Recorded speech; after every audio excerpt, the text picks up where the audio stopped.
வேற 9 புள்ளல் வந்து ஸ்டார்ட் பண்ணுங்க ப்ரோ.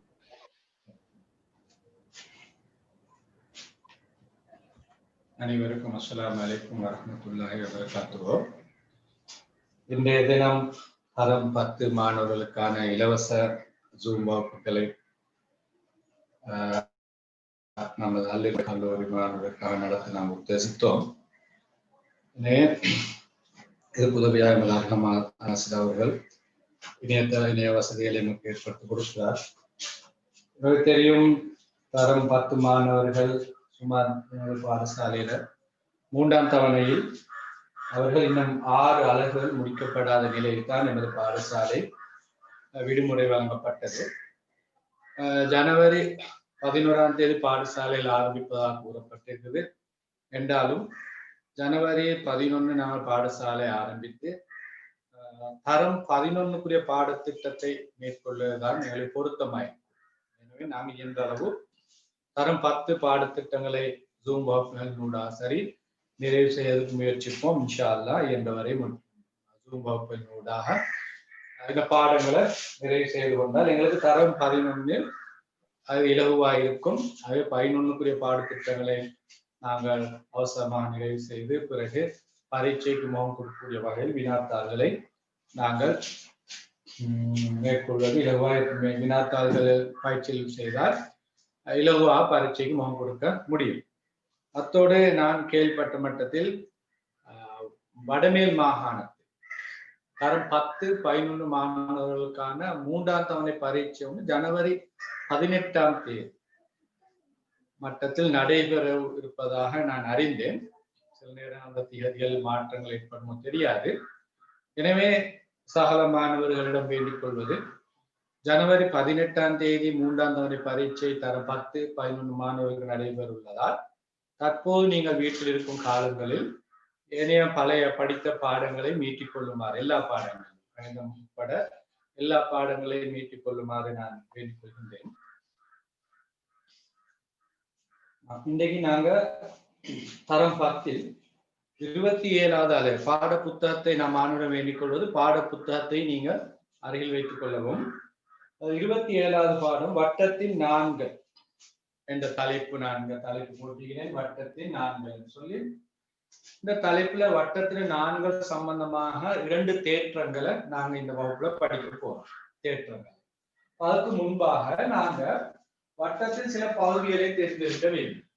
வட்டத்துல எங்களுக்கு தெரியும் மையப்புள்ளி, ஓடு நான் மையப்புள்ளி. இப்ப மையப்புள்ளி என்ன? வட்ட ஒழுக்கை உருவாக்குகின்ற நிலைத்த புள்ளி மையப்புள்ளி ஆகும். இந்த வட்டத்துல ஒவ்வொரு மையப்புள்ளி ஆகும். அதோட இந்த முழுமையான அந்த வளைவு கோடை நாங்க சொல்றோம் பரிதி சொல்றோம். அதோட இந்த மையப்புள்ளியில் இருந்து பருதிக்குள்ள தூரம், இந்த தூரத்தை நான் சொல்றோம் ஆரை, வட்டத்தின் ஆரை என்று சொல்றோம். அதோட வட்டத்தின் விட்டம் என்னென்று பார்க்கிறதோட வட்டத்தின் நான் என்ற என்ன? நான் 3 சொல்லியிருந்தா நான் வட்டத்தின் நான் சொன்னா வட்டத்தில் உள்ள 2 புள்ளிகளை, வட்டத்தின் மீதுள்ள ஏதேனும் 2 புள்ளிகளை இணைத்து வரைகின்ற நேர்கோட நாங்க நான் என்று சொல்றோம். அப்ப இந்த விட்டம் என்ற என்ன? விட்டத்துக்கு பலமாய் விளக்கம் கொடுக்கிறோம். நான்கள்ல மிகப்பெரிய நான் விட்டமா. இப்ப நான் இதுல வட்டத்துல 2 புள்ளிகள் பல கோடுகள் எங்களுக்கு வரையலாம். அந்த கோடுகள்ல மிக நீளமான அல்ல நீளம் கூடிய கோடு ஒரு விட்டமாக இருக்கும். அந்த விட்டம் இந்த மையப்புள்ளியினூடாக செல்லக்கூடிய கோடாக இருக்கும். அப்ப நான் இப்ப வரைஞ்ச இந்த இடத்துல நாங்க எடுப்போமே ஏபி விட்டம், சிடி நான், ஓலின் ஈ வரையான தூரம் ஆரை. ஓலின் ஈ வரையான தூரம் மட்டுமல்ல, ஓலின் ஏ வரையான தூரம், ஓலின் பி வரையான தூரத்தை நாங்க ஆரைன்னு சொல்லுவோம். விட்டம் என்ன? ஏபி மையப்புள்ளியினூடாக செல்லக்கூடிய இந்த நாங்க விட்டம் என்று சொல்லலாம். அப்ப இது ஏற்கனவே நாங்க தரம் 8, 9 வட்டத்தின் பகுதிகளை அறிந்திருக்கோம். இப்ப நாங்க பார்க்க போறோம் வட்டத்துல நான் சம்பந்தமாக உள்ள ரெண்டு தேற்றங்களும் என்னன்னு சொல்லு. அதற்கு முன்பாக நான் ஒரு சில செயற்பாடு செய்திருப்பாங்க. அவசரமாக ஒழுங்கு செய்யணுமா இருந்தால் அந்த செயற்பாடு செய்து பார்க்கலாம். இதுல ஓவை மையமாக கொண்ட நான் சொல்ற விடயத்தை கொஞ்சம் அவசரமா எழுதி பிள்ளைகளுமா இருந்தா லேசா இருக்கும். 3 சென்டிமீட்டர் நீளமுள்ள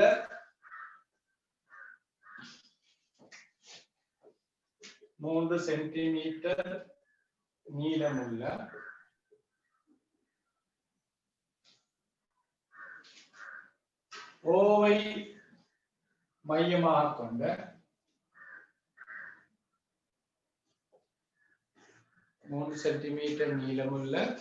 ஓவை மையமாக கொண்ட வட்டம் ஒன்றை வரைக. நீர் பகுதியில் நீங்க எழுதிக்கோங்க வாசமா. வட்டம் ஒன்றை வரைக.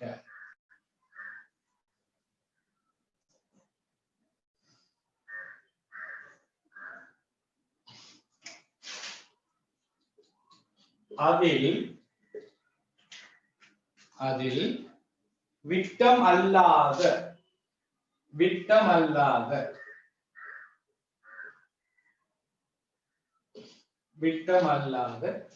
AB எனும் நான் ஒன்றை வரைக. விட்டம் அல்லாத AB எனும் நான் ஒன்றை வரைக.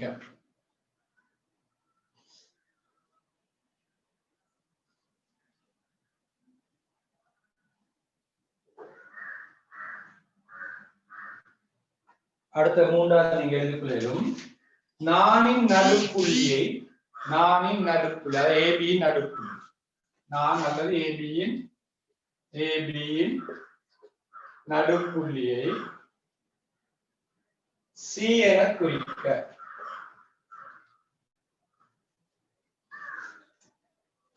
நானின் நடுப்புள்ளியை சி என குறிக்க.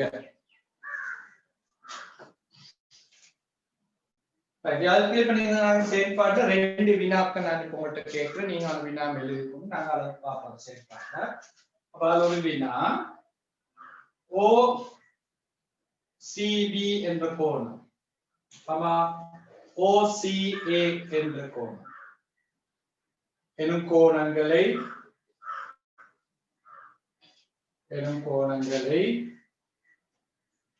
அளந்து எழுதுக.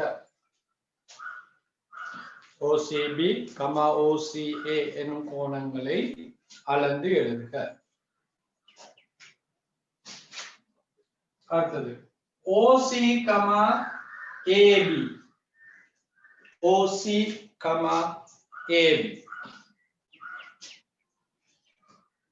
எனும் கோட்டு துண்டங்கள் எனும் கோடுகளுக்கு இடையிலான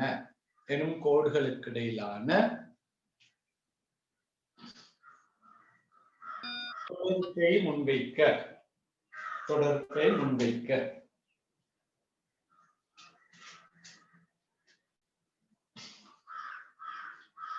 சரி, நாங்க இப்ப இந்த செயற்பாடு அமைப்போம்.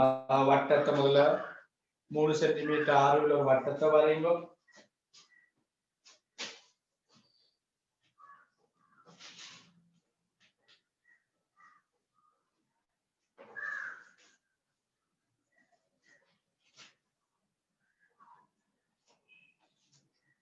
அப்ப 3 சென்டிமீட்டர் ஆறுல வட்டம் வரையலாம் யாருக்கும்.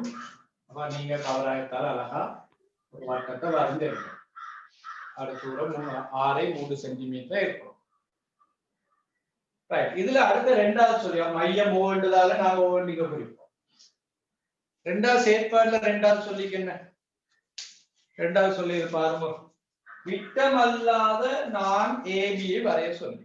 அப்ப நீங்க ஏபி என்ற ஒரு கோடை வரையணும். அது விட்டமா இருக்கப்படாது. அதாவது மையத்தினூடாக செல்லாத ஒரு கோடாக இருக்கணும். அப்ப ஏபி என்ற ஒரு நானை நீங்க வரைவீங்க. உங்களுக்கு விரும்பிய அளவுல வரையலாம்.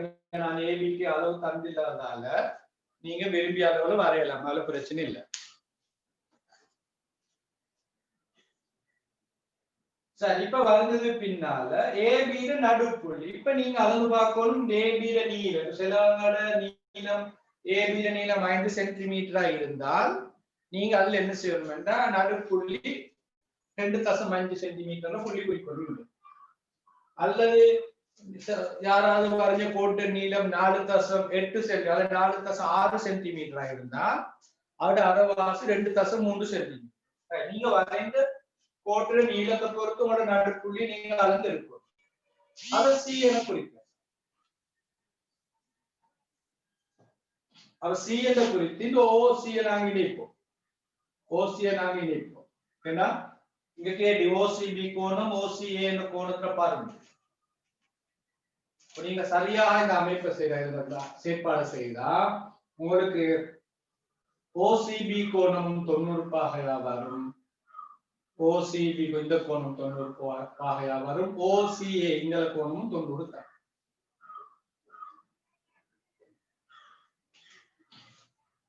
இந்த ரெண்டு கோணமும் 90 பாகையாக வரும். கண்டிப்பா கடைசி இந்த ஓசி என்ற கோடு ஓசிக்கும் ஏபிக்கும் இடையிலான தொடர்பு. அப்ப நாங்க ரெண்டு நீளங்கள் தொடர்பாக நிறைய தொடர்புகள் கேட்கலாம். அதுல ஒன்று ரெண்டு கோடு சமாந்தரமா வர தொடர்பு, அல்ல ரெண்டு கோடுகளும் சமநீளங்களா இருக்கக்கூடிய தொடர்பு, இல்லாட்டி ஒரு கோடியும் ஒரு கோட்டுக்கு செங்குத்தா இருக்கக்கூடிய தொடர்பு. அப்ப இங்க எங்களுக்கு கிடைக்கிற தொடர்பு இந்த ஓசி என்ற கோடு இந்த ஏபி கோட்டுக்கு செங்குத்தா இருக்கும். ஏன் இந்த செங்குத்தா இருக்கிற சொன்னா இப்ப ஒரு நேர்கோடு இன்னொரு நேர்கோடு இடையே வெட்டும் போது இந்த 90 பாகை உருவாறு மாதிரி அதை சந்தித்தால் அந்த கோடை நாங்க சொல்லுவோம் செங்குத்துன்னு சொல்லி. இந்த கோட்டுக்கு இந்த கோடு செங்குத்து. அவன் இங்கே எங்களுக்கு வர தொடர்பு ஓசி ஓசி ஆனது ஏபிக்கு செங்குத்தாகும். கடைசி வினாக்குரிய விட ஓசி ஆனது ஏபி ஓசி ஆனது ஏபிக்கு செங்குத்தாகும்.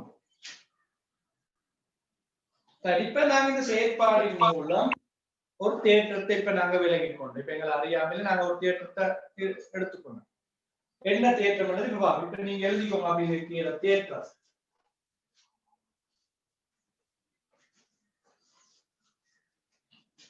தேற்றம் வட்டம் ஒன்றின்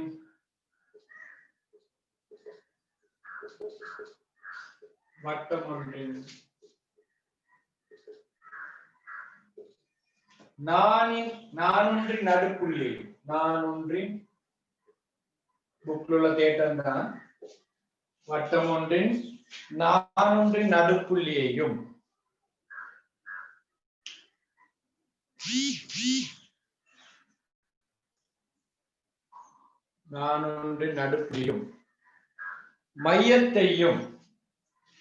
மையத்தையும்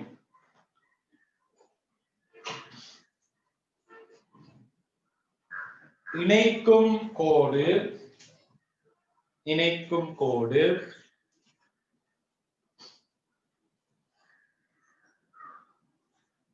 அந்நானுக்கு செங்குத்தாகும். இணைக்கும் கோடு அந்நானுக்கு செங்குத்தாகும்.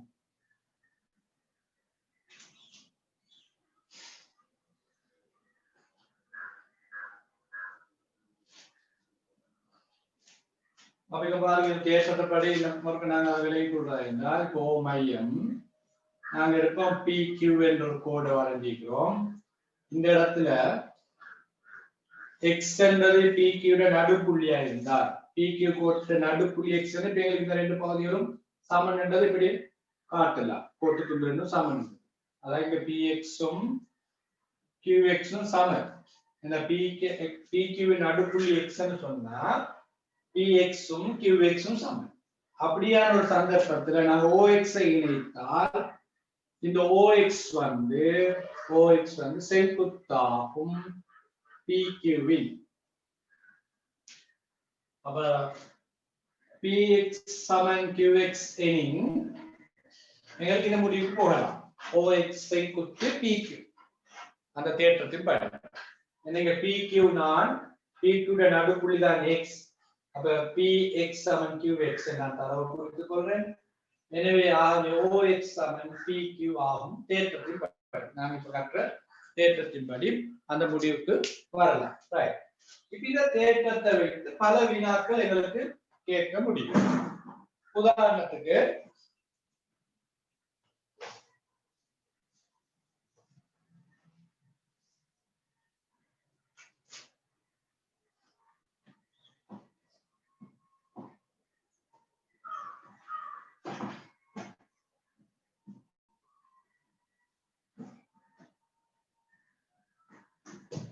நாங்க இப்ப இருப்போம் இதுல XY நீளம்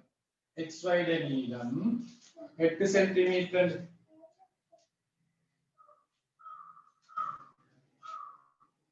அப்ப அதே மாதிரி OM நீளம் 3 சென்டிமீட்டர் இருக்கும். அதே சமயம் இங்க ஒரு தரவு சார்ந்து இருக்கும் XM சமன் XY.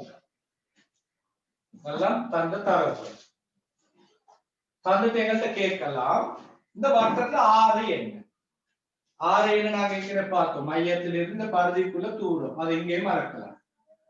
அப்ப மையத்திலிருந்து பகுதிக்குள்ள தூரம் ஆறு இருக்கிற ஆறு என்னன்னு கேட்க. இப்ப தந்திக தரவுகள் ஓவை மையமாக கொண்ட வட்டம், அதுல XY நீளம் 8 சென்டிமீட்டர், OM நீளம் 3 சென்டிமீட்டர் குறிப்போம். OM 3 centimetre. இன்னொரு தரவு XM சமன் M. அப்ப M நடுப்புள்ளி. அப்ப இந்த ரெண்டு கோடுகளும் நீளங்கள்ல சமனாகும். ஓகே, இதுக்கு வட்டத்துல 6 நாங்க காண இதுக்குள்ள OX நீளம் OMX நினைச்சோம். OX வந்து வட்டத்துல 6 தான். இது மையம், இது பரிதி, மையத்திலிருந்து பரிதிக்குள்ள இந்த தூரம் 6 தான். அப்ப இந்த நீளத்தை கேட்கிறோம் 6 என்ன. அப்ப எங்களுக்கு இந்த 6 காண எங்களுக்கு இந்த மொத்த நீளம் 8 சென்டிமீட்டர் தந்திருக்கு. அப்ப இது நடுப்புள்ளி என்றதால எங்களுக்கு எடுக்கலாம். இந்த XM தொடுத்துள்ள நீளம் 4 சென்டிமீட்டர். இந்த நீளம் 4 சென்டிமீட்டர். இது 3 சென்டிமீட்டர். அப்ப எங்களுக்கு இத OX நீளத்தை காண்றதா இருந்தா செங்கோண முக்கோணியாக நாங்க இதை எடுக்கேன். ஏன் செங்கோண முக்கோணியா எடுக்கலாம்? அந்த தேற்றத்தின் படி ஏன்னு சொன்னா XY நான் M வந்து நானின் நடுப்புள்ளி. அப்ப நடுப்புள்ளியை மையத்தில் இணைக்கின்ற கோடு இதுக்கு செங்குத்தா, நானுக்கு செங்குத்தா. எனவே இங்க OX நீளத்தை காணது. இப்ப நாங்க இது செங்கோண முக்கோணம் எடுத்ததால இங்க பைதகாஸ் தேற்றத்தை பயன்படுத்தலாம். OX வர்க்கம் சமன் பைதகாஸ் தேற்றம் சொல்றது செம்பக்கத்தின் மீது வரையப்படும் சதுரத்தின் பரப்பளவு ஏனைய இரு பக்கங்களில் வரையப்பட்ட சதுரங்கள் பரப்பளவு கூட்டுத்தொகைக்கு சமன். அல்லது இன்னும் இலகுவான முறையில சொல்லலாம்னா செம்பக்கத்தின் நீளத்தின் வர்க்கம் ஏனைய இரு பக்கங்கள் நீளங்களின் வர்க்கங்களின் கூட்டுத்தொகைக்கு சமனாகும். அப்ப இங்க OX வர்க்கம் சமன் OM வர்க்கம் சக XM வர்க்கம். OM நீளம் 3 சென்டிமீட்டர், 3 வர்க்கம். XM நீளம் 4 நான் எடுத்தோம், 4 வர்க்கம் 9 சக 16, 3 வர்க்கம் 9, 4 வர்க்கம் 16, 25 OX இன் வர்க்கம்.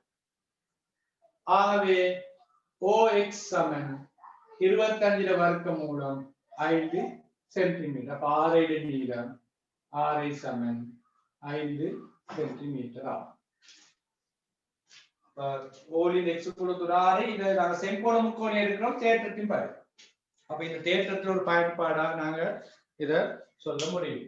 நீங்க படத்தைக்கு இது உதாரணத்தை அவசரமா இருக்கு. வினாவா 6 நீளம் யார்?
சரி, இப்ப நீங்க இந்த வினா பொறுத்தவரையில இப்ப மாறி கேட்கல. இந்த 6 தந்துட்டு இந்த OM நீளத்தை தான் சில நேரம் 4 நீளத்தை கேட்கலாம்.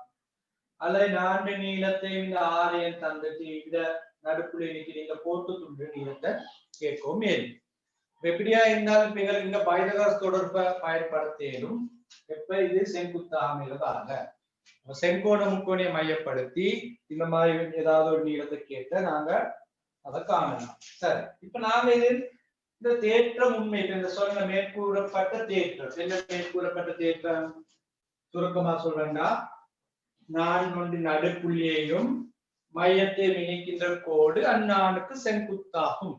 இந்த தேற்றத்தை நாங்க எப்படி வரையும் கொண்டு ஒரு செயற்பாடு ஒன்று செய்து நாங்க அளந்து பார்த்து அளவு ரீதியாக செய்து பார்த்தோம். இதை நான் செயற்பாடு ரீதியாக கண்டறிதல் என்று சொல்லி அப்படி இல்லாம நாங்க ஏற்கனவே முன்பு படிச்ச சில தேற்றங்களை மையப்படுத்தி வேறு தேற்றங்களை மையப்படுத்தி இதை தேற்றங்கள் மூலம் விளங்கிக் கொள்ள முடியும். உதாரணத்துக்கு இப்ப நாங்க இருக்கோம் இப்ப இங்க ஏபி என்ற நான் இது ஓ இங்க சி இங்க தந்திக்கிற தரவு ஏபியில நடுப்புல சி அப்படின்னு தரவு தந்திக்குது. அப்ப ஓசியை இணைச்சிக்கிறோம். அப்ப இந்த வினால கேட்கலாம் எங்களுக்கு நிறுவ வேண்டியவாது இப்ப இந்த தேற்றம் சொல்ற என்ன ஓசி வந்து ஏபிக்கு செங்குத்தாகும் என்பதுதான் தேற்றம். அதாவது இந்த இடத்துல வார கோணம் 90 பாகை ஆகுமா? நாங்க ஏதாவது ஒரு கோணத்தை ஏசிஓ என்ற கோணம் 90 பாகை என்று நிறுவினால் இந்த தேற்றம் உண்மையாகும். இந்த 90 பாகை நிறுவனமாக இருந்தால் இந்த தேற்றம் உண்மையாகும். அப்ப இதை எங்களுக்கு நிறுவலாம்.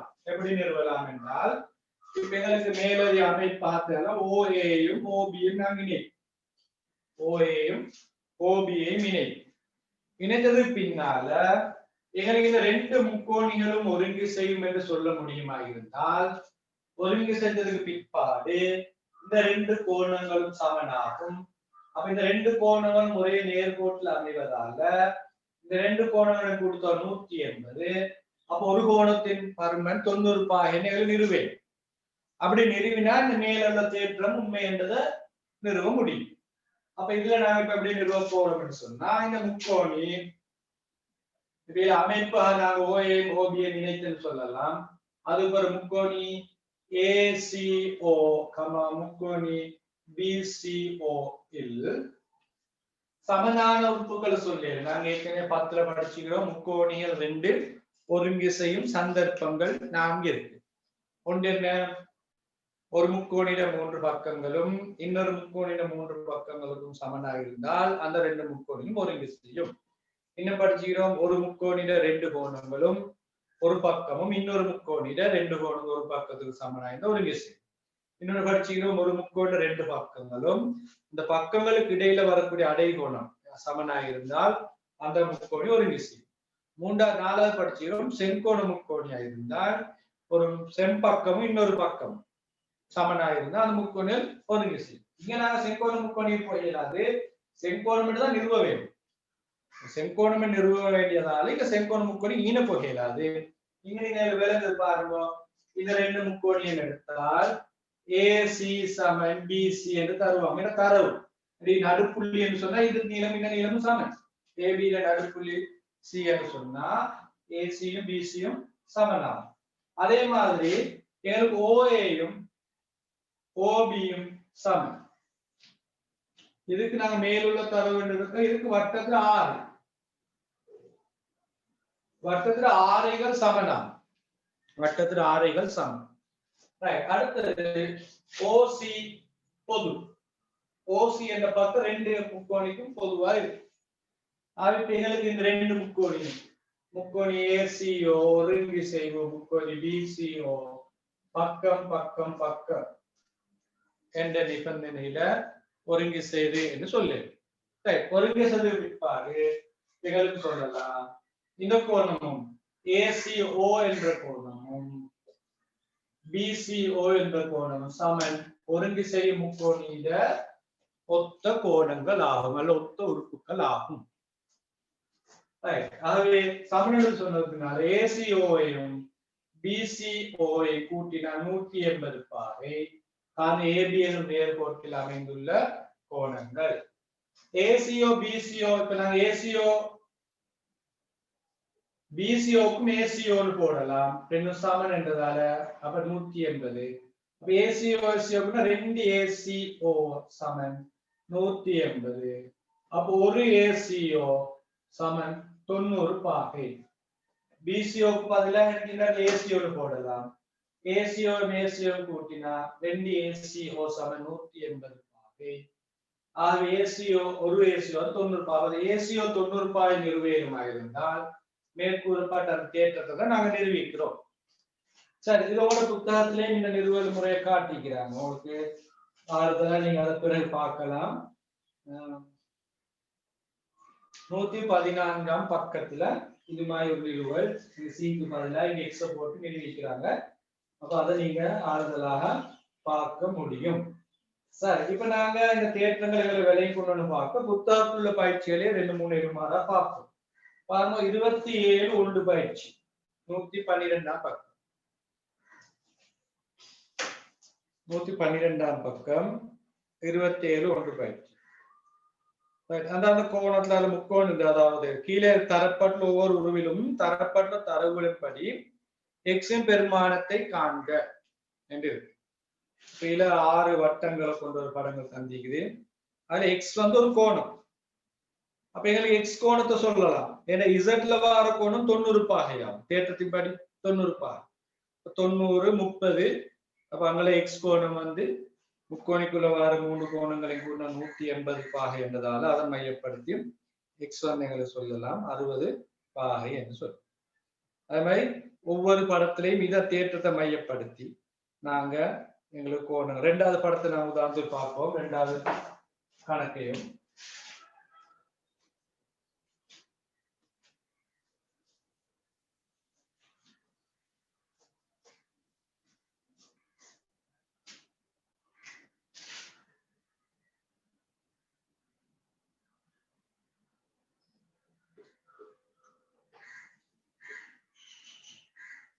இந்த இடத்துல எக்ஸ்ட்ரா பெருமானத்தை கேட்கிறேன் இந்த கோணத்தை.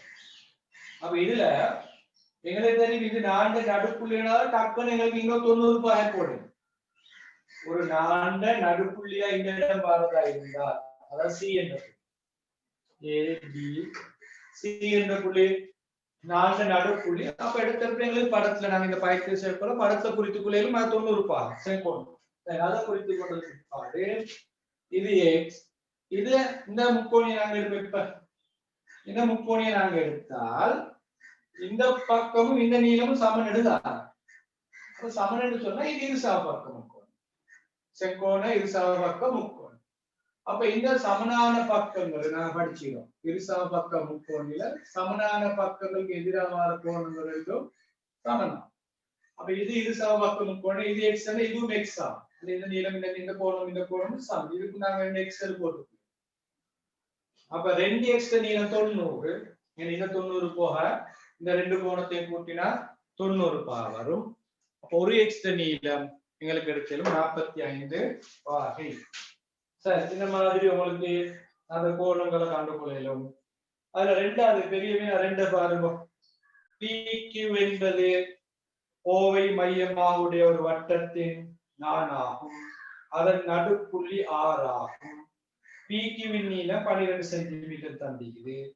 OR-இன் நீளம் 8 சென்டிமீட்டர் தந்திருக்கு. வட்டத்தின் ஆரே கேட்டு நான் அந்த விளங்கப்படுத்தின அந்த உதாரணத்துக்கு போல ஒரு கணக்கு. PQ 12 சொன்னா PR நீளம் 6, OR 8. அப்ப OP நாங்க நினைத்து அது 6, அத OQ நினைத்து பார்க்கணும். அப்ப பைதகாஸ் தேற்றத்தை பயன்படுத்தி அங்க அந்த பெருமானத்தை உங்களுக்கு காண முடியும். சரியா? சரி.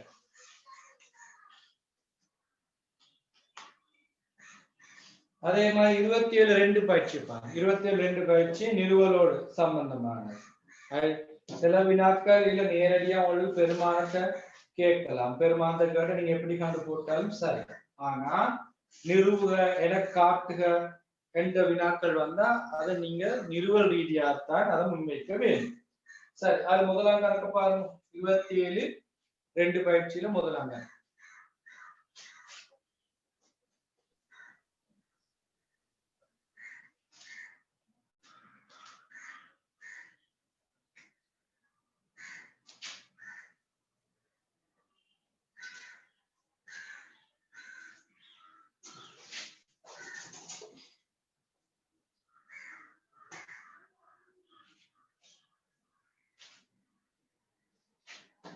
நான் விளங்கப்படுத்தவும் நீங்க யோசிங்க இது எப்படி இதை அந்த கேட்ட வினாக்கு வெளியே கொடுக்கலாமான்னு யோசிங்க.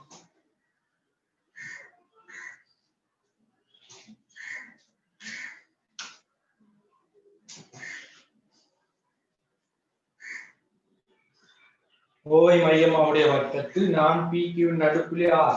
PQ நடுப்புள்ளி Rன்னா நீங்க எடுக்கிறதுல டக்குனு இது ரெண்டு நீளமும் சமன்றதை குறிக்கும். PR-ம் RQ-ம் சமம். அது POQ சரி ROQ அப்ப இந்த கோட்டை இணைப்போம். இந்த கோணம் 45 பாகை. ROQ 45 பாகை.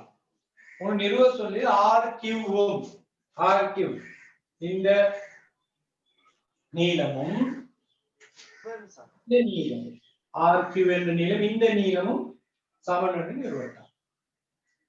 உங்களுக்கு இப்போ ஒரு ஐடியா வந்து எப்படி சமன் என்று காட்டு.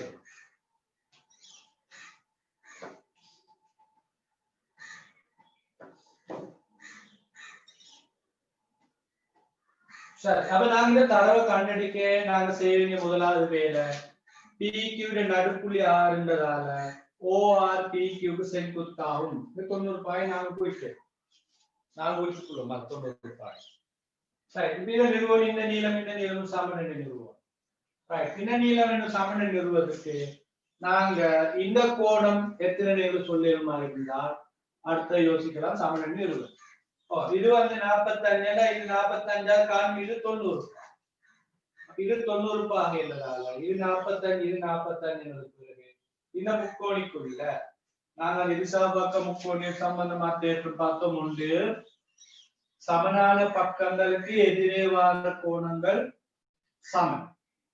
அதே மாதிரி ஒரு முக்கோணியில ரெண்டு கோணங்கள் சமனாக இருந்தால் அதுக்கு எதிரான பக்கங்கள் ரெண்டும் நீளத்தில் சமனாகும். அந்த அமைப்புல இந்த முக்கோணிக்குள்ள இது 45 இது 45 நிறுவ போறோம். அப்ப ரெண்டு கோணம் சமன், அதுக்கு எதிரான பக்கங்கள் சமன் ஆகும். இது எப்படி நிறுவுறது? ஏதாவது உங்களை நிறுவலாம். எப்படி? முதலாவது நாங்க இந்த கோணம் 90 காட்டுவோமே. ORQ சமன் 90 பாகை. காரணம் என்ன? OR செங்குத்து PQ வட்ட நான் தேற்றம் வட்டத்தின் விளக்கத்தில் எழுது. வட்டத்தின் நானின் நடுப்புள்ளியையும் மையத்தை இணைக்கின்ற கோடு அந்நானுக்கு செங்குத்தாகும் என்ற தரவு கொடுக்கு. சரி, இது 90 பாயிண்ட் பிறகு எப்படி ORQ என்ற கோணத்தையும் ROQ என்ற கோணத்தையும் RQO என்ற கோணத்தை கூட 180 பாகை. அதுக்கான விளக்கத்தை நான் முக்கோணி ஒன்றின் அகக்கோணங்களின் கூட்டுத்தொகை 180 பாகை அது விளக்கத்தை கொடுத்தது பின்னால இந்த கோணத்தை இதுக்கு 90 பாகை, இதுக்கு 45 பாகை, RQO தெரியாது 180 பாகை. அப்ப RQO சமயம் சுருக்கி போடு வேலை கூட்டியாங்களை கழிச்சா 45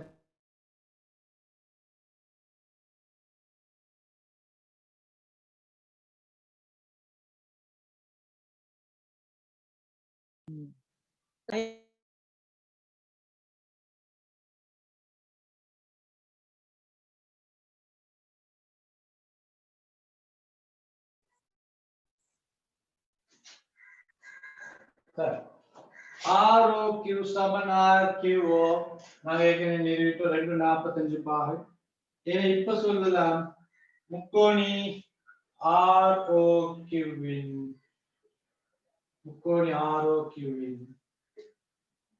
இரு கோணங்கள் இது இந்த ROQவும் RQO. இந்த ரெண்டு கோணம் சமன்கள் அடுத்து என்ன? ஆகவே கேட்டீங்களா அந்த வினா? என்ன கேட்டீங்க நம்மள்ட்ட? RQ சமன் OR வேகத்தில் முக்கோணி ஒன்றின் சமனான கோணங்களுக்கு எதிரான பக்கங்கள்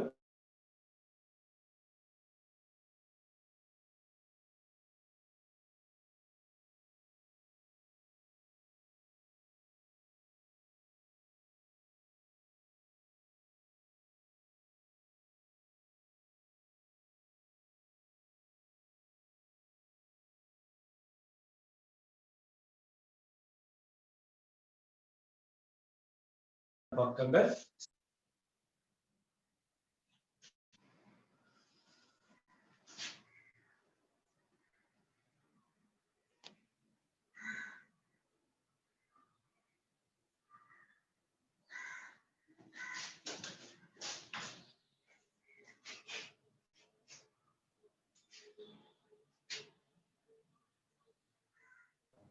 சரி.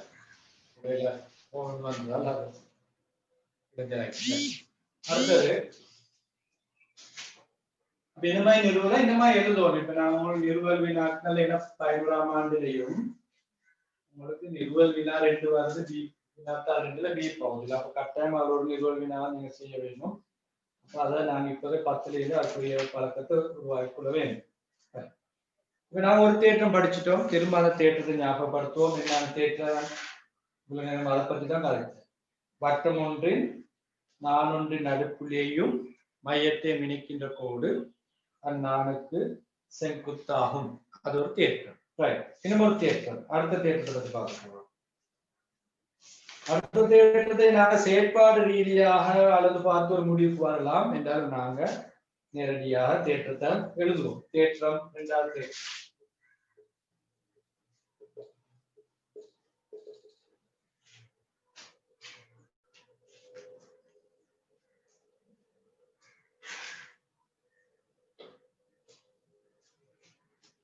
ஒரு வட்டத்தின்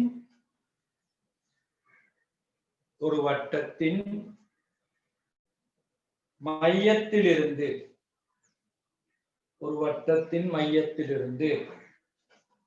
நானொன்றுக்கு ஒரு வட்டத்தின் மையத்திலிருந்து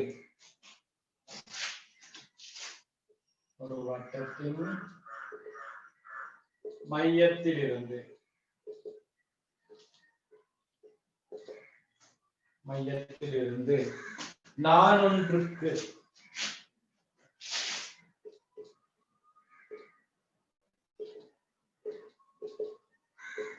வரையப்படும்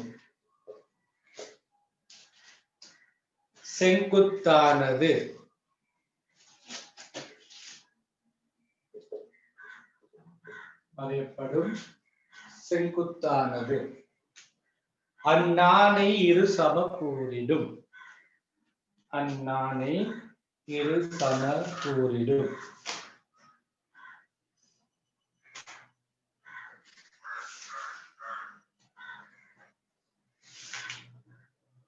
அந்நானை இரு சமக்கூறிடும்.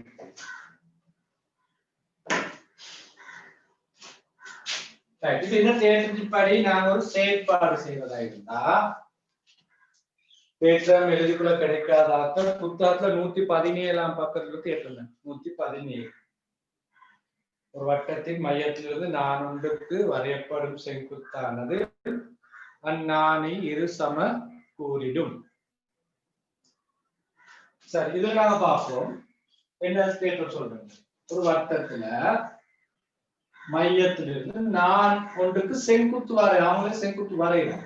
நாங்க இந்த மையப்புள்ளி ஒவ்வொன்று எடுப்போம். இத ஏபி என்ற நான் எடுப்போம். ஓலின் ஏபி கோட்டுக்கு நிறைய கோடுகள் வரையலாம். இப்படி வரையலாம். இந்த மாதிரி நிறைய கோடுகள் வரைய. ஆனா இதுல ஒரே ஒரு கோடு தான் செங்குத்தாக அமையும். அந்த செங்குத்து ஓலின் ஏபிக்குள்ள குறுந்தூரம். ஓலின் ஒத்த ஏபி என்ற கோட்டுக்கு வாரம் வெப்பமே. அப்ப இதுக்குள்ள குறுந்தூரம் தான் செங்குத்து. அப்ப நாங்க நிறைய கோடுகள் வரையலும். ஆனா எல்லா கோடுகளும் செங்குத்து கோடுகள் அல்ல. ஒரே ஒரு கோடு மாத்திரம் தான் செங்குத்து ஆகும். அப்ப அப்பால் வரையக்கூடிய அந்த செங்குத்து கோடு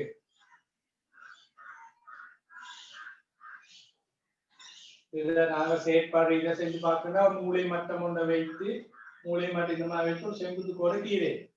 அப்ப செங்குத்து கோடு என்றதால் கந்திக தரவு 90 பாகை. ஒரு புள்ளியில் இருந்து இன்னொரு ஒரு நேர்கோட்டுக்கு நாங்க செங்குத்து கீழே அது அங்க 90 பாகைத்தான் போயிடும். 90 பாகை. அப்படி ஒரு கோடு தான் எங்களுக்கு வரையலாம். ஏபி கோடு இந்த புள்ளியிலிருந்து ஏபி கோட்டுக்கு ஒரு செங்குத்து கோடு தான் வரையும். அந்த செங்குத்து கோடு நாங்க வரைஞ்சால் அந்த கோடு இந்த நான 2 சமபகுதியாக பிரிக்கும். நாங்க முதல்ல பார்த்து தேற்றம் என்ன? நடுப்புள்ளிக்கு நாங்க கோடு வரையும். நடுப்புள்ளிக்கு நாங்க வரையும். ஒரு வட்டத்துல ஒரு நான நடுப்புள்ளி இருக்கு. இது மையம். இந்த நடுப்புள்ளி மையத்தை இணைச்சு அது செங்குத்தாக வரும். இதை மறுதலை தேற்றம் என்ன சொல்ற? நாங்க மையத்திலிருந்து இந்த நானுக்கு ஒரு செங்குத்து கோடு வரைந்தால் அது இந்த நாண இரு சம கோடிடும். அப்ப இந்த படத்துக்கு இருக்கும்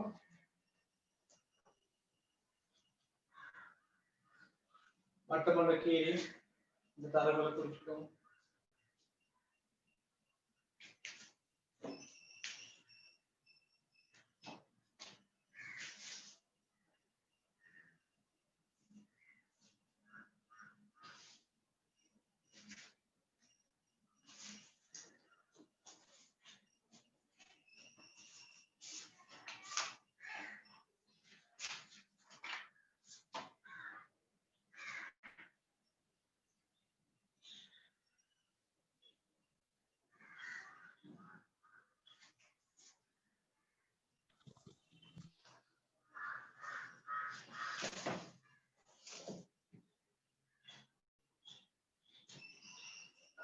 இப்ப எழுதிக்கோமா கீழே இந்த இடத்துல நாங்க சி என்று குறிப்போம். ஓசி ஆனது நான் கேபிக்கு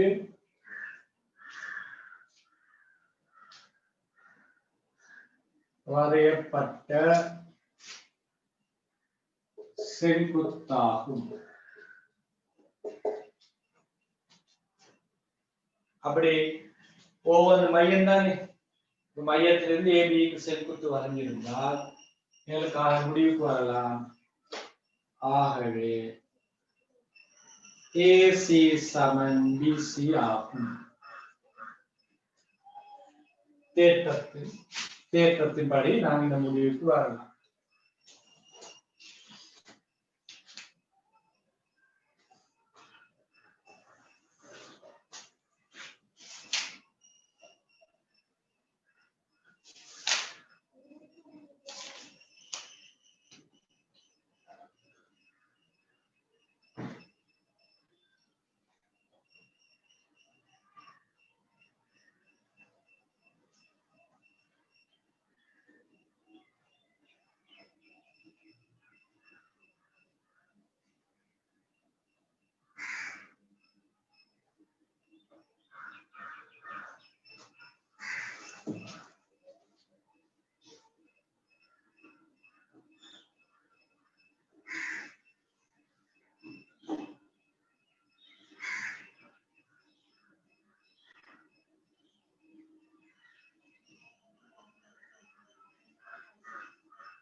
அப்ப இந்த மையப்படுத்தி இந்த மாதிரி ஒரு கணக்குல சில இந்த முழு நீளத்தை தந்துட்டு ஏபிட நீளத்தை ஏசி அப்படியில நான் சொல்லுவேன்.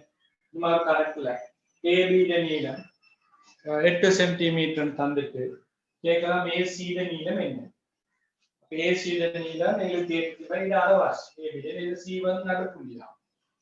அப்ப எங்களுக்கு அதை மையப்படுத்தி அப்படியான வினாக்களை செய்ய முடியும். சரி, இதுல நான் ஒரு நிறுவனோடு தொடர்பான ஒரு வினாவை நாங்க பார்ப்போம்.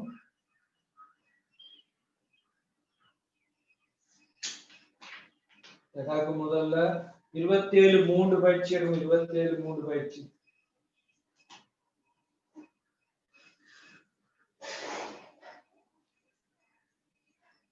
27 பயிற்சியில 2வது கணக்கு பாருங்க. இலவான ஒரு கணக்கு பார்ப்போம்.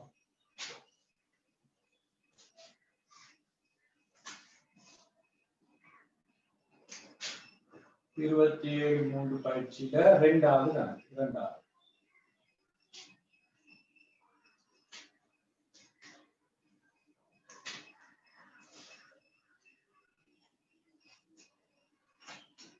வினா வாசிச்சு பாருங்க. என்ன சொல்ற அந்த வினாவை செய்யலுமா?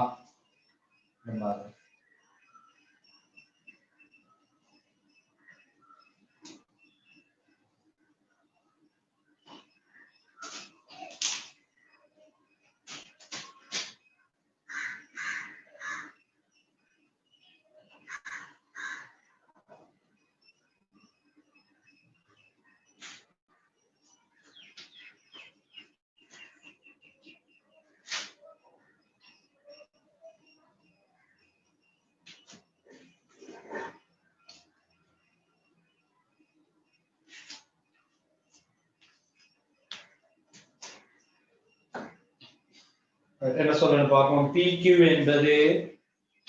என்பது ஓவை மையமாக கொண்ட வட்டத்தில் ஒரு நாணாகும். PQ நாணம், இந்த வட்டத்து மையம் O. ஓவிலிருந்து PQக்கு வரையப்பட்ட செங்குத்து OR.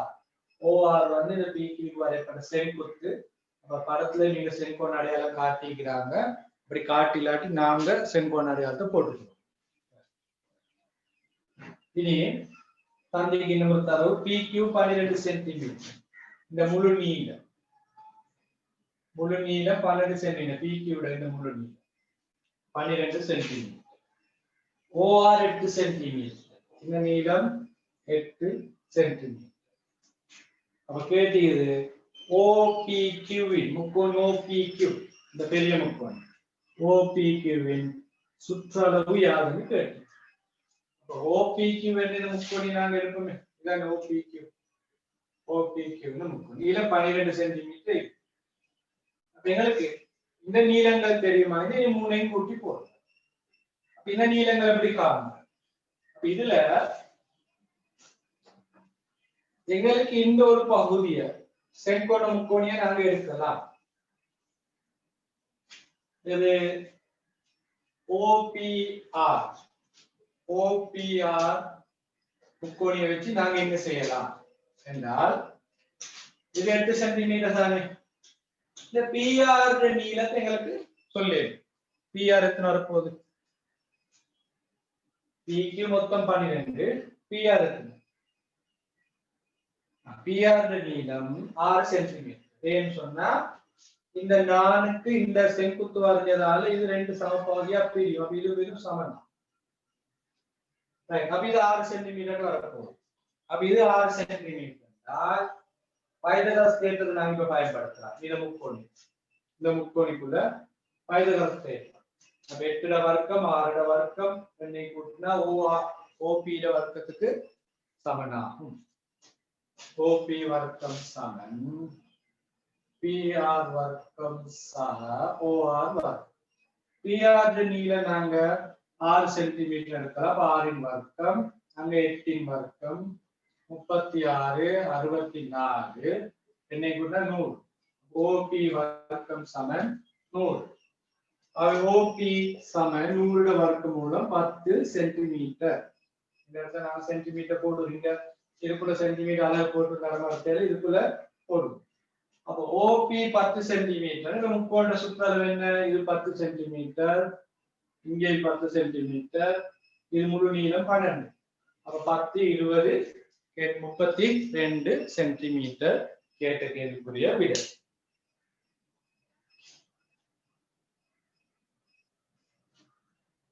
இன்னும் ஒரு நிறுவல் நாம் பார்ப்போம். 27-4 பயிற்சி. 27-4 பயிற்சி. அதுல ஒரு வினா. அதுல 27-4 பயிற்சியில முதலாம் கணக்கு செயல்பாடு வாசி. 27-4 வினாக்களை விளம்பரப்படுத்தி அழிக்க காரணம் நீங்க விஷயத்தை தலைக்கிட்ட இருக்கணும். எடுத்து நீங்க இப்ப வீட்டுல அமைதியா அத கணக்குல செய்து பார்க்கணும். செய்து பார்த்து சந்தேகங்கள் ஏதாவது இருந்தா எந்த டெலிபோன் நம்பருக்கு என்னன்னு தொடர்பு கொண்டு கேட்கலாம். இல்லாட்டி செய்து வாட்ஸ்அப்ல நீங்க எந்த வாட்ஸ்அப் நம்பருக்கு நீங்க உங்களோட விடைகள் எழுதி போட்டால் நான் அதை பார்த்து சரி பிள்ளையான்னு கொஞ்சம் உங்களோட ஒரு கரெக்ஷன் பண்ணி தரேன்.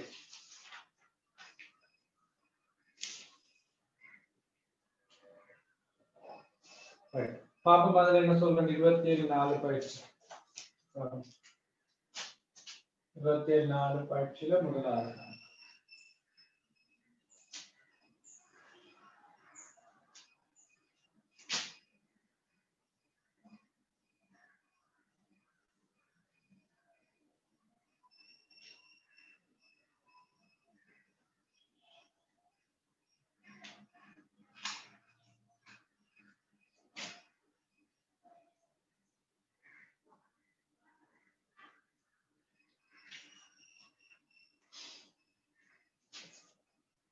அது என்ன சொல்லி PQRS என்பன ஓவை மையமோடு ஒரு வட்டத்தில் 2 நாள். PQம் RSம் வட்டத்துல 2 நாள். வட்டத்துல மையம் O. OX OY என்பன OX OY என்பன ஓவிலிருந்து PQRS என்பது வரைபட செங்குத்துகள் ஆகும். செங்குத்துகள்னா நாங்க பயப்படாம செங்கோண அடையாளத்தை போட்டுக்கணும். செங்குத்துகள் ஆகும். இப்ப OXம் OYம் சமனா. இந்த OX கோட்டு நீளமும் இதுவும் சமம். அப்ப அதை நாங்க தரவுல குறிப்போம். நிறுவ வேணும் PQ சமன் RS. இந்த PQ என்ற கோடும் RS என்ற கோடும் PQ சமன் RS என்று நிறுவும். அப்ப அந்த சாடை என்ற அதை உதவிக்கு தந்தீங்க என்னன்னா OS-ஐயும் OQ-வையும் உங்களுக்கு இணைத்துக் கொள்ளும். OQ-வையும் OS-ஐயும் இணைக்கலாம். அதனால அந்த கொஞ்சம் அந்த நிறுவல் வினா செய்யறதுக்கு ஒரு உதவிக்கு தந்தீங்க. OQ-வையும் OS-ஐயும் இணைத்துக் கொள்ளும். சரி, இப்ப இதை நாங்க எப்படி நிறுவுறோம்? இந்த 2 நான்களும் நீளங்கள்ல சமன், அதாவது PQ-வும் RS-உம் சமன் என்று நிறுவனம். எப்படி நிறுவ போறோம்?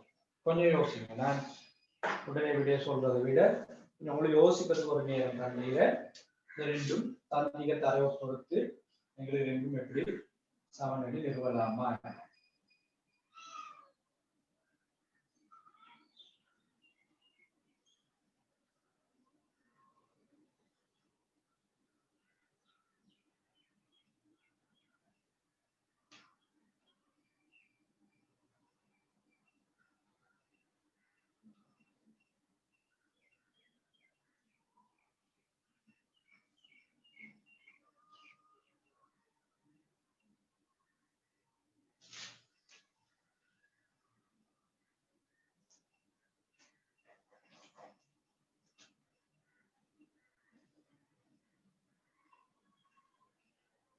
சரி, பாருங்க இந்த OY OX சமன் தந்தது அந்த உதவியோடு தான். அதாவது இப்ப நாங்க எடுக்கலாம் எங்களுக்கு உடனே இந்த கோடு நீளங்களை சமன் நிறுவ கஷ்டம். நாங்க முதல்ல இந்த கோட்டுல இந்த ஒரு பகுதி இந்த முக்கோணில நாங்க எடுப்போம். இந்த முக்கோணில இந்த QX-உம் இந்த SY-யும் சமன் அல்ல ஏதோ ஒரு அமைப்புல சமன் என்று சொல்லிடுமா என்றால் எங்களுக்கு மற்ற முழு கோடும் சமன் என்று சொல்லிடும். சரி, இப்ப நாங்க முதல்ல எடுப்போம். O செங்கோண முக்கோணி என்று உருவாக்கலாம். இந்த OS வர்க்கம் சமன் OY வர்க்கம் சக YS வர்க்கம். இந்த செங்கோண முக்கோணியில இது செம்பக்கம் ஈட வர்க்கம் இந்த 2 வர்க்கங்களோட கூட்டுத்தொகை சமன். அதே மாதிரி அங்க சொல்லலாம் OQ-ட வர்க்கம் சமன். OQ-ட வர்க்கம் சமன் OX வர்க்கம் சக QX வர்க்கம். இப்ப இந்த OS-உம் OQ-ம் சமன்றதால தந்திக்கிறேன். இல்ல OS-உம் OQ-ம் வட்டத்துக்கு 6. OQ-ம் OS-உம் வட்டத்துக்கு 6 என்றதால OS-ட வர்க்கம் OQ-ட வர்க்கமும் சமன். இப்ப நாங்க எடுக்கிறோம் OY வர்க்கம் சக YS வர்க்கம் சமன் OX வர்க்கம் சக QX வர்க்கம். காரணம் போடுவோம் OS, OQ வட்டத்துல 6 பாடு 6 சமன்.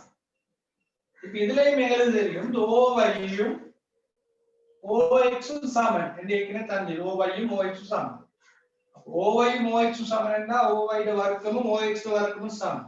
நான் இங்க சுருக்கமா எழுதுறேன் ys வர்க்கம் சமம் qx வர்க்கம் இந்த oy சமன் ox தரவு சந்திங்க அப்ப அங்க ரெண்டு வர்க்கங்களும் சமனா தான் இருக்கும் ரெண்டு பெருமானங்கள் சமம் என்றா அந்த ரெண்டு பெருமானங்களோட வர்க்கங்களும் சமம் இப்ப ys வர்க்கம் qx வர்க்கம் என்று சமன் என்று சொன்னா ys சமன் qx ன்னு சொல்லலாம் இந்த வர்க்கங்கள் சமன் என்றா அந்த அந்த வர்க்கத்தை தரக்கூடிய ரெண்டு கோவையும் சமனா இப்ப ys உம் qx உம் சமன் என்று சொன்னோம் அப்ப ys என்பது என்ன ys சமன் அரை rs அரை rs இந்த ys என்ற நீளம் rs தான் அரைவாசி அதே மாதிரி qx சமன் அரை pq அது நாங்க அந்த வட்டத்துல நான் தொடர்பான தேற்றம் இரண்டாவது தேற்றத்தை போடலாம்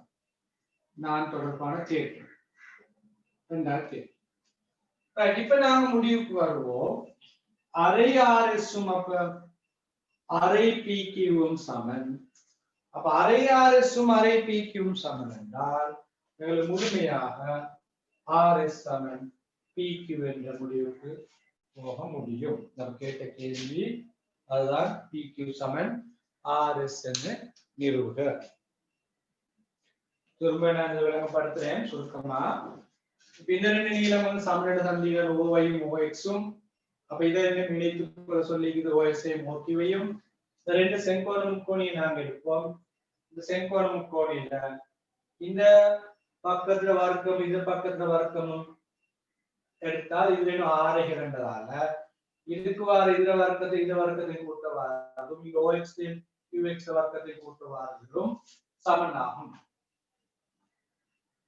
சரியா ரைட் அப்ப இங்க திரும்ப இது ரெண்டு சமனோட சந்திக்கிறதால இந்த ரெண்டுடைய வர்க்கம் சமனாகும் போது இந்த மீதியாவில் இந்த ரெண்டு துண்டோட வர்க்கங்கள் ரெண்டும் சமன் ys-உம் qx-உம் சமன் ys வர்க்கம் qx வர்க்கத்துக்கு சமன் என்றால் ys சமன் qx ஆகும் இந்த ys என்ன இந்த கோட்டுல அரைவாசி ys என்பது அரை rs qx என்ன pq அரைவாசி அப்ப அரை pq தேற்றத்தை நாங்க எழுதலாம் என்ன தேற்றம் வட்டம் ஒன்றிட மையத்திலிருந்து நானுக்கு வரையப்படும் செங்குத்து அந்நாணை இரு சம கூறிடும் அந்த இரு சம கூறிடும் என்றதால் இந்த அரைவாசி ரெண்டும் சமன் எடுத்து இது அரைவாசி y நடுப்புள்ளி x நடுப்புள்ளியா அவன் நடுப்புள்ளி சொன்னா அது நீளத்துல அரைவாசியாத்தான் வரும் அதை மையமா வச்சு இப்ப அரை rs-உம் அரை pq-ம் சமனா இருந்தா முழுமையாக rs-உம் pq-ம் சமனாகும் சரி நாங்க இப்ப 27வது பாடம் தேற்றம் நாங்க இது ஸ்கூல்ல இந்த பாடத்தை படிக்கிறேன்னா சுமார் ஒரு 4-5 வகுப்புக்காலும் இந்த கணக்குகளை செய்து பயிற்சிகளை செஞ்சு தேற்றத்தை படிச்சு செய்யணும் எங்கட சூழ்நிலை இந்த COVID-19 வைரஸ் காரணமாக எங்கட பாடசாலை அடிக்கடி மூடப்படுவதாலையும் பாடசாலை நாட்டம் குறைவா இருப்பதாலே நான் இப்போ ஒரு விஷயத்தை தந்துட்டேன் கருப்பொருள் என்ன கருப்பொருள் உங்களுக்கு தந்துட்டேன் சில உதாரணங்களையும் விளங்கப்படுத்தினேன் பயிற்சியிலும் ஒன்று கணக்கு விளங்கப்படுத்தினேன் இப்ப நீங்க இதே சிந்தனையோட இந்த பயிற்சியில செய்யும் வீட்டில இருந்து செய்யணும் இன்ஷால்லா இப்ப பாடசாலை தொடங்கினது பிறகு நான் இந்த பயிற்சியில நான் உங்களோட கொப்பியல் எடுத்து பார்ப்பேன் நீங்க இப்பதே எழுதி வச்சா லேசி ஞாபகத்தோட எழுதுவீங்க எல்லா கணக்கையும் செய்யும் உங்களுக்கு என்னென்ன கணக்கெல்லாம் செய்யக்கூடிய கேள்வி எழுதி செய்யக்கூடியதால செய்யுங்க ஒரு வினால் அரைவாசி செய்யணுமா அந்த அரைவாசி செஞ்சு வைங்க சரியா வீட்டுல சும்மா தான் இருக்கிறீங்க உங்களுக்கு இப்ப அந்த வீட்டுல இந்த நேரத்தை பயன்படுத்தி நான் பாடசாலை தொடங்கினதுக்கு பிறகு அந்த பயிற்சியில எடுத்து திருத்துவேன் அப்ப அந்த நேரத்துக்கு நீங்க பாடசாலை தொடங்கும் போது எல்லா பயிற்சியிலும் மொத்தமா செய்யறது கஷ்டமா இருக்கும் ஏன்னா இன்னைக்கு நாளைக்கு இன்ஷால்லா இந்த பயிற்சியில புத்தகம் எல்லா பயிற்சியிலும் செய்யப்பாரு இன்னும் இன்ஷால்லா நாங்க அடுத்த ஒரு வகுப்போ எதிர்வரும் புதன்கிழமை இன்ஷால்லா நடைபெறும் நான் நேரத்தை புதன்கிழமை காலையில் அறிவிக்கிறேன் மற்றது அடுத்த வகுப்புக்கு நீங்க தயாராகும் போது உங்களோட கையில வட்ட கவராயம் நேர்விளிம்பு அந்த பொருட்கள் வச்சுக்கோங்க நாங்கள் அமைப்புகள் பாடங்கள் படிக்கணும்னு சொன்னா அந்த பகுதிகள் அந்த உதாரணங்கள் எங்களுக்கு தேவை சரி அப்ப இன்ஷால்லா இன்னும் ஒரு மேலதிக வகுப்பு நான் போடுவேன் ஒரு பேப்பர் கிளாஸா அதை நான் இன்னும் முடிவு செய்யல பப்ளிக் வைக்கிறேன்னு சொல்லி அந்த உங்களுக்கு பேப்பர்கள் நான் ஏற்கனவே அனுப்பி வைப்பேன் அதை உங்களோட கம்யூனிகேஷன் மூலமா சரி அந்த பேப்பரில் எடுத்துட்டு அதை செய்து அது கூட அதில் விளக்கத்தை நான் உங்களுக்கு ஜூம் அவுட் மூலம் இன்ஷால்லா தரத்துக்கு முயற்சிக்கிறேன். எனவே இந்த சந்தர்ப்பத்தை ஏற்படுத்த அல்லாவுக்கும் அடுத்த இருக்கிற உதவி வழங்க அதிகமாக ஆசிரியருக்கும் நன்றி கூறி இந்த ஒரு நான் இதை வகுப்பை நிறைவு செய்து கொள்றேன். உங்களுடைய ஏதாவது கருத்துக்கள் இருந்தால் 074-058-0459 இந்த புதிய எனது அதாவது தொலைபேசி இலக்கத்துக்கு நீங்க தொடர்பு கொண்டு உங்களோட கருத்துக்களை உங்களோட பிரச்சனைகளை சந்தேகங்களை நீங்க கூற முடியும். வாட்ஸ்அப் நம்பர் என்ற பழைய நம்பர் தான் 07769432020. இந்த நம்பருக்கு நீங்க ஏதாவது கணக்குகளை செய்து கேள்வி கேட்கணுமா இந்த செஞ்ச பயிற்சிகளுக்கா சரி ஒன்று பார்த்துக்குள்ள தேவைப்பாடு இருந்தால் நீங்க இந்த நம்பருக்கு வாட்ஸ்அப் பண்ணணும். நான் அடுத்து பார்த்து நீங்க வாட்ஸ்அப் பண்ணிட்டு ஒரு ஃபாலோ பண்ண தந்தனால இந்த மேலுள்ள நம்பருக்கு சரி அனுப்பி ஒரு கணக்கு அனுப்பிக்கிறேன் கொஞ்சம் பார்த்து சொல்லுங்கன்னு சொல்லி சரியா. எனவே இதோடு இந்த கிளாஸை நிறைவு செய்து கொள்கிறேன்.